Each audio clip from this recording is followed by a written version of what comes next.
They aren't afraid of your competition. They're afraid of the version of you that doesn't need motivation. The version that wakes up when it's still dark outside. The version that does the work while the world sleeps. The contrast.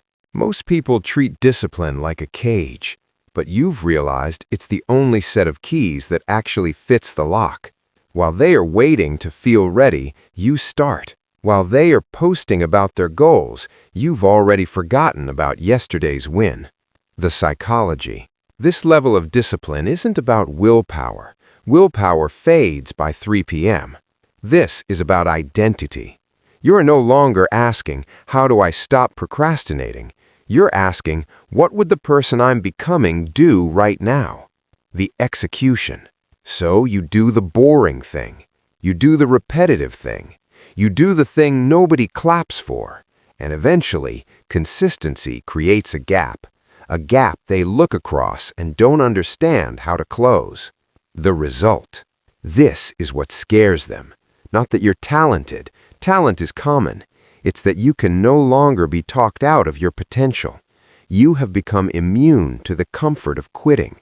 They wanted to be you. They just didn't want to pay the price. But you paid it. In sleepless nights, in lonely weekends, in saying no so many times that yes finally meant something. So keep going. The silence you walk through now is the sound of them realizing they can't keep up. The wait.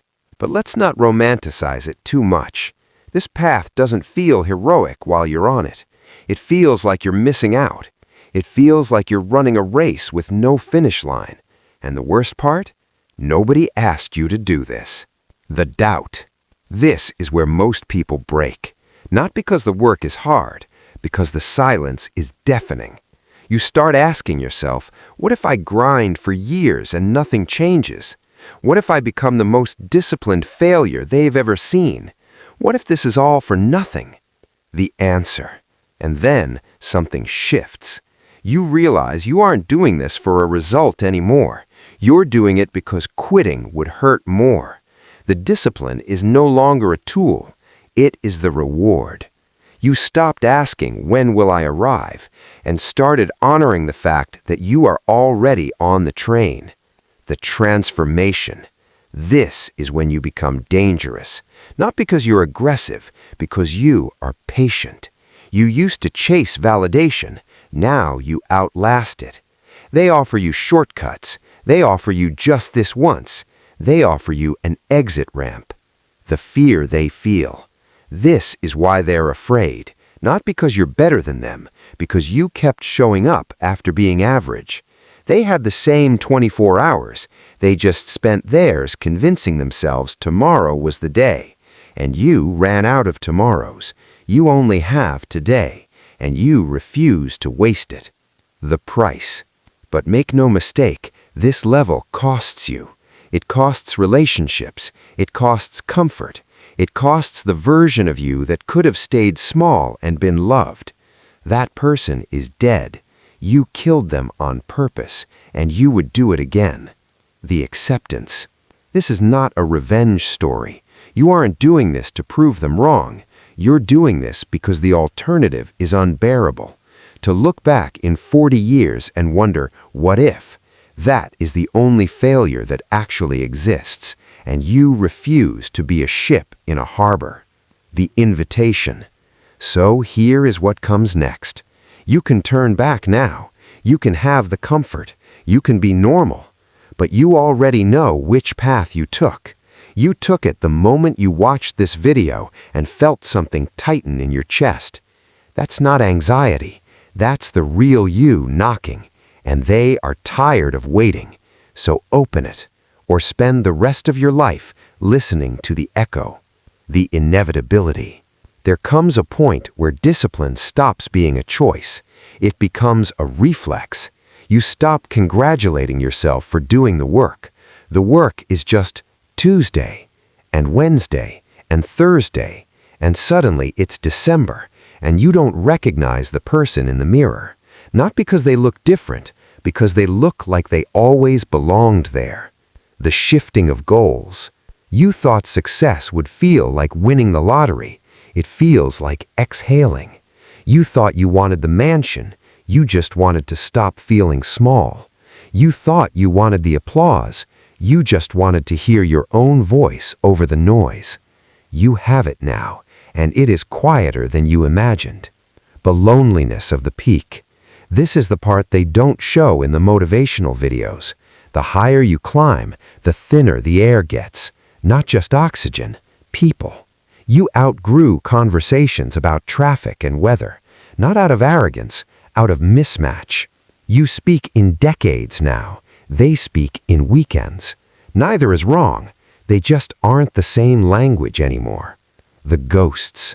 Sometimes you visit the old neighborhoods, not because you want to go back, but to remind yourself how far the climb actually was. You run into people who knew you before. They say you haven't changed. They have no idea. How do you tell someone you've died and been reborn 47 times since sophomore year? You don't. You just carry the ashes quietly. The jealousy they won't admit. They tell themselves you're lucky. They tell themselves you have a secret. They tell themselves you were born with it. Anything to avoid the mirror. Because the mirror shows the truth. They had the same 24 hours. They just spent theirs waiting for permission. Permission never comes. You realized the ticket was blank, so you wrote your own name. But the universe doesn't let you off that easy. Just when you think you've mastered yourself, it sends the storm. A diagnosis. A betrayal. A door closing permanently. This is the moment discipline becomes real. Not when everything is going right, but when everything is going wrong, and you still get out of bed. That's not discipline anymore. That's defiance. The acceptance of pain. You stop asking, why is this happening to me? And start asking, what is this asking me to become? The pain is not a punishment. It is curriculum. You enrolled in this course the day you decided to stop running. And graduation is not guaranteed. But you are no longer trying to graduate early. You are trying to learn. The unrecognizable self. One day you wake up and realize you are not the person who started this journey. That person was afraid of failure. You are afraid of not trying. That person needed applause. You need silence. That person was running from something. You are running towards something. And the distance between them is measured in mornings you'll never get back. The fear they finally admit. They watch you now with different eyes. They used to pity you. Now they measure themselves against you. And they are losing. Not because you're winning, because they stopped running, and you didn't even notice. That's what scares them. Not that you're ahead, but that you don't need them to fall behind to keep moving forward. There is one conversation you've been avoiding, the one with the person you used to be. They are sitting there, waiting. They have questions. Was it worth it? Did you find what you were looking for? Am I going to be okay? You sit across from them, and for the first time, you are not ashamed to answer. Yes, it was worth it. Yes, I found it. And yes, you are going to be more than okay. You are going to be unforgettable. The return. You stand up. They stay seated. This is not abandonment. This is succession. You are carrying them with you. Their fears became your fuel. Their doubts became your data. Their longing became your direction. You didn't leave them behind. You fulfilled them. The invitation extended. So here we are. You've been watching this whole time, measuring yourself against every sentence, wondering if you have what it takes. You do. Not because you're special, but because you're still here. You haven't closed this tab. You haven't given up on the possibility. That's not nothing.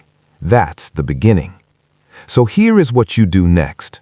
Not tomorrow, not Monday, not when you feel ready. Now. Stand up. Walk to the thing you've been avoiding. Touch it. Don't complete it. Don't finish it. Just start it. 5 minutes. That's all you owe. That's the toll. That's the price of admission. Pay it. And when you come back tomorrow, and the next day, and the next, something will shift. Not in your circumstances, in you.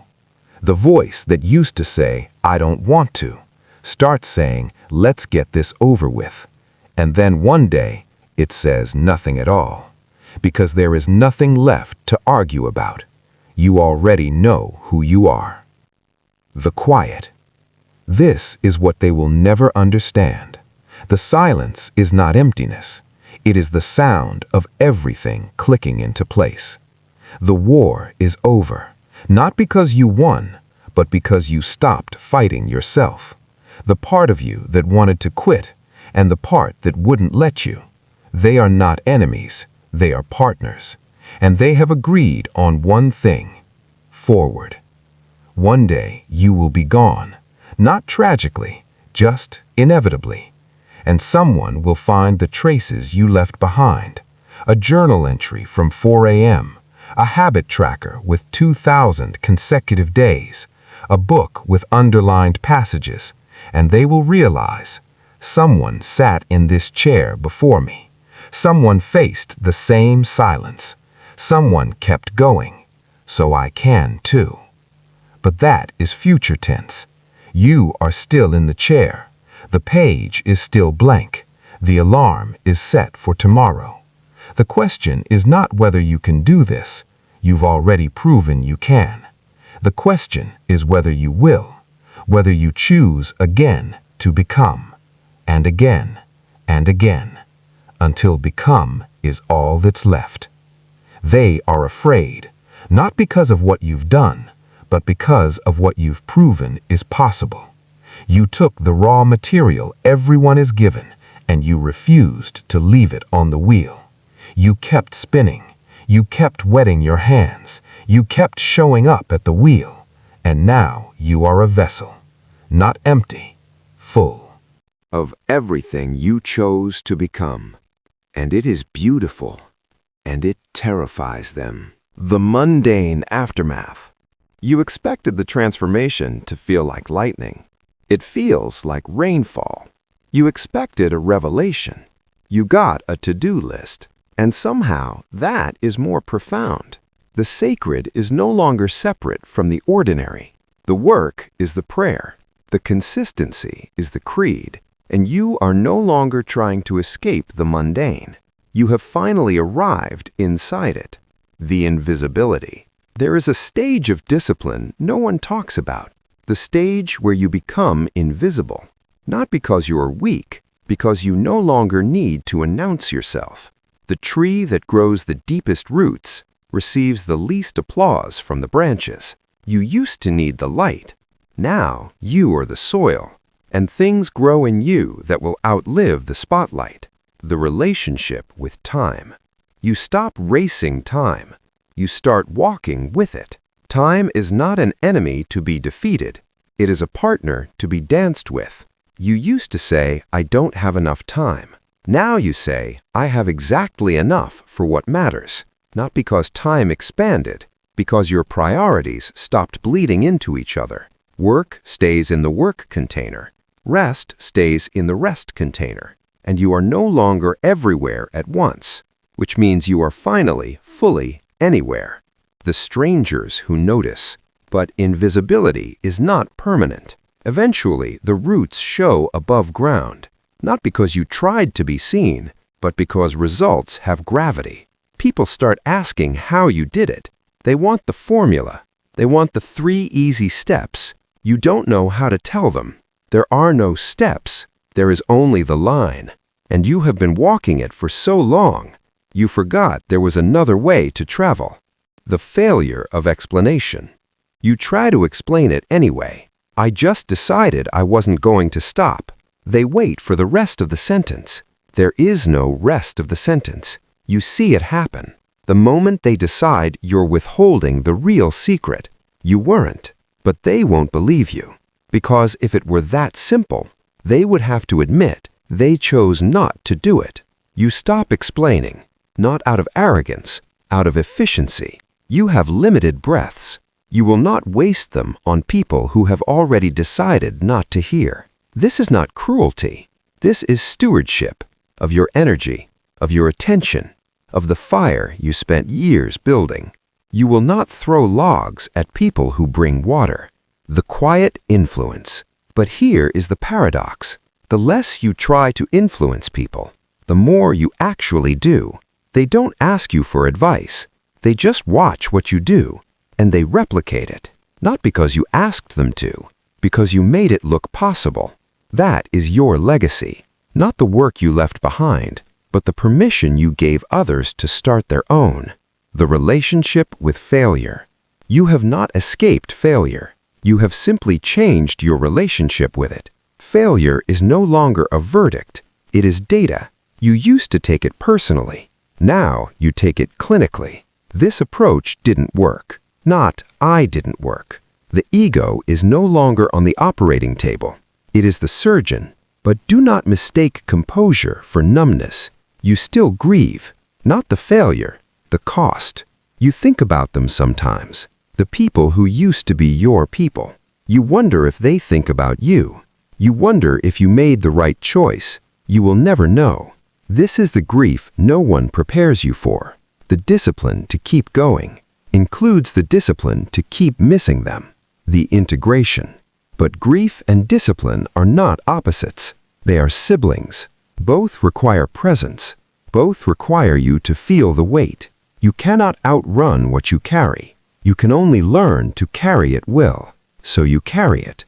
The missed birthdays, the unanswered texts, the version of yourself that could have been lighter. You carry them all. And somehow you keep moving. The surprise of joy. And then, without warning, something unexpected arrives.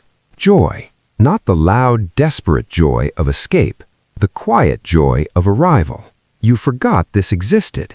You thought you'd traded it away permanently. You didn't. You just postponed it. And it multiplied while you weren't looking. This is what awaits you. Not at the end of the discipline. Within it. The reflection. You look back at the person who started this journey. You want to tell them something. You don't know where to begin. So you show them. Your hands. Not what you achieved with them, just that you kept using them. The old self presses their palms against the glass. They understand. You didn't need to say it. They already know. The daily renewal. Tomorrow the alarm will ring. You will hear it, and for 1 second, you will have a choice. The same choice you had 2,000 days ago. The same choice you will have 2,000 days from now. Stay or rise. Every single day, you renew the contract, not because you're motivated, because you already decided years ago. You just keep honoring it. The fear they still feel. They still watch you, you know.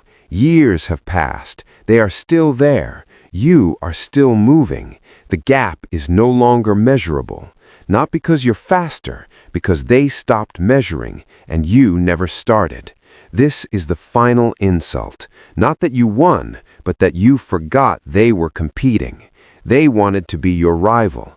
You just wanted to walk. The surrender. There is one final stage of discipline. It is not more effort. It is surrender. Not surrender to quitting, surrender to the process.